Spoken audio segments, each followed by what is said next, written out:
Hey guys, just thought I'd Just thought I'd share this neat little flat reed clutch spring trick that I'm sure is not new to many of you, but to some it might be helpful. Take a nice screwdriver. I used a really crappy one here. Makes it harder because you have less surface area to grip and push. But take a nice screwdriver that you don't mind sacrificing and carve a notch into the end. Experiment, with how deep it goes. You don't want it to be too deep, so it gets in the way. And take your flat reed clutch puller and thread it all the way on, nice and snug, onto the bottom of the clutch. And it's helpful if you have a really wide jaw chuck vise, because when you slide this in here, it's best to have both ends of the clutch under here and under here supported by the jaws. But I hit the lead screw before this end is supported. Nonetheless, you put it in there and you square it up the best you can and tighten it up really nice, and this clutch is not going anywhere. I have a 700-pound, inch thick solid steel workbench that I can wrestle around, so I may have a leg up on you, but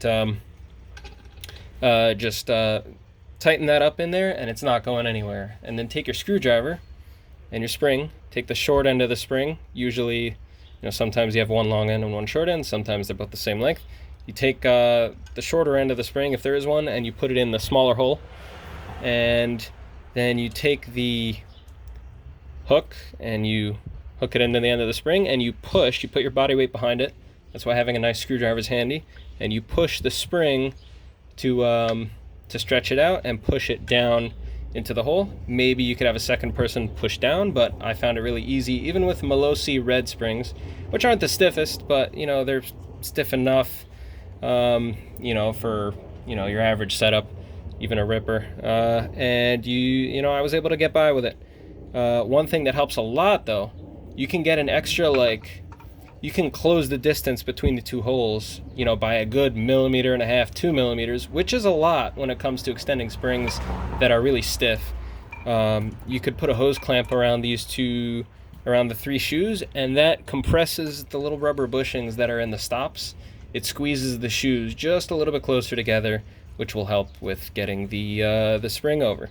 You don't want to gouge the crap out of the pop metal with the sharp end of the spring, so maybe round that out with some sandpaper, and just make sure you're clear of the hole before you push it down. This saved me a lot of time. Some people say to put some old cable through the hook of the spring and pull on it to get the springs down, but I found there really wasn't enough clearance for the line to actually bring the spring down into the hole. The lines were hitting the edge of the shoe, unless you had a second person shove it down, but I feel like you save a lot of effort doing it this way. Just thought I'd share.